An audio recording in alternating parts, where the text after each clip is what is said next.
Okay, moving on here. Um, Matthew Lloyd, this is kind of an interesting question.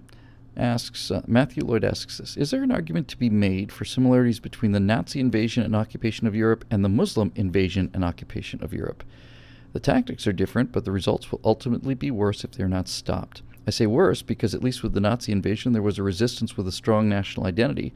It seems like European nations has less of a national identity today than they did in World War II. It also appears that the Muslim invasion will ultimately usurp whatever is left of that tattered national identity through birth rate alone, if nothing else. Matt, I think that what you're seeing today with the Muslim invasion is very deeply tied into the Nazi invasion, but I don't think it's in the way you see it. I don't think that it's a different kind of invasion, and that we don't know how to fight it, or we lack the will to fight it. I think the Muslim invasion of Europe is because of the Nazis.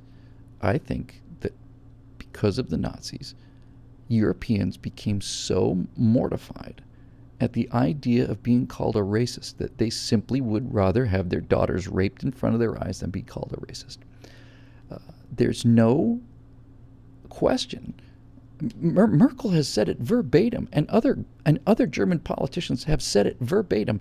We're going to allow these millions of people in here, and they're going to rape all the women they want to in Cologne, because if we don't allow them in there, then we're Nazis again. That's what they say openly. The whole continent has a death wish, and so do the progressives here as well. These people that assume the guilt of people that forget relatives, they're guilty. There are Western intellectuals who feel guilty about Adolf Hitler, and they don't feel guilty about Joseph Stalin, but they feel guilty about Adolf Hitler. Like Western society needs to die because of the crimes of the Nazis, when the Nazis were as antithetical to Western values as it can possibly get. Western values are about individuality, rule of law, private property, private responsibility. These are antithetical to the Nazis. They weren't Westerners. They were in the West, but it wasn't Western culture that went through and murdered all these people and started this world war. But they have this death wish, and that's exactly what it is. It's survivor guilt, and it's a death wish. And they are determined to let the Muslims come in and destroy their culture because they think it deserves to be destroyed. And I actually think that's it.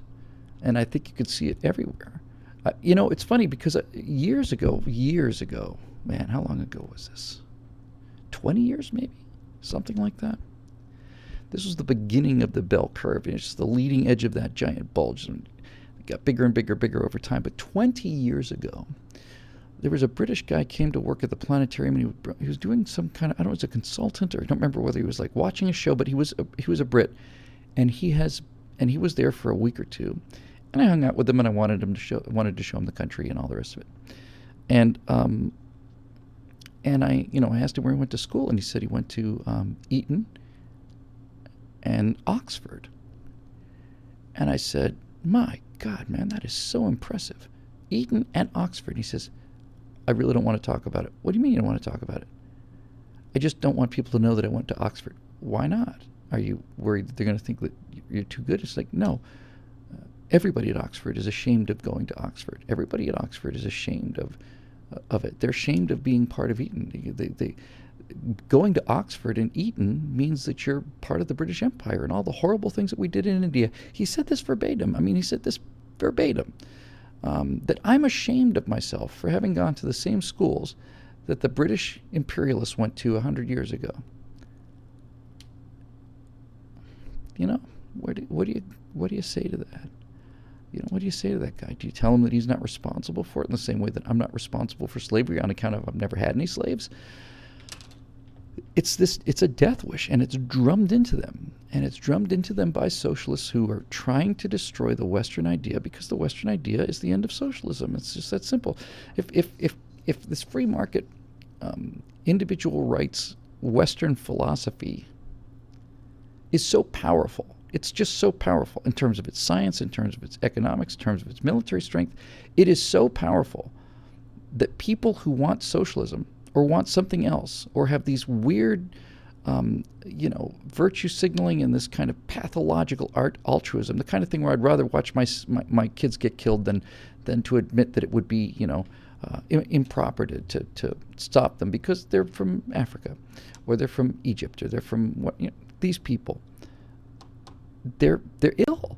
They're really sick, and they the reason that they have that kind of death wish and that kind of guilt and societal guilt and all the rest of it is because they've got too much time on their hands. And I'm not kidding either.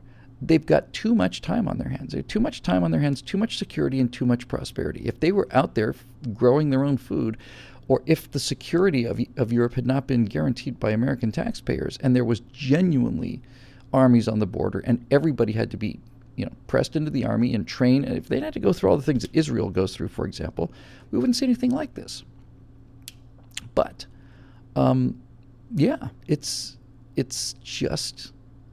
it's a death wish, and it's a death wish because of the Nazis.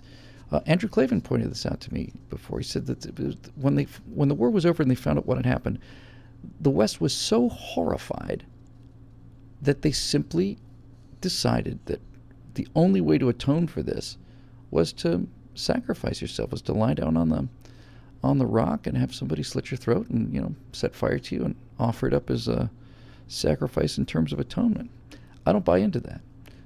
I don't think that the Nazis were Westerners, and I especially, even if they were, they're certainly not the Westerners that I know and defend. And Western society is in fact tolerant of homosexuals, Jews, gays, women, all the rest of it. And so they're basically, what they're doing is they're saying, we're so determined we're so determined to show you that we're not Nazis, that we're going to allow these brown and black people who would have been killed by the Nazis to behave like Nazis and kill us, to show you how serious we are about how terribly bad we feel about what happened with National Socialism.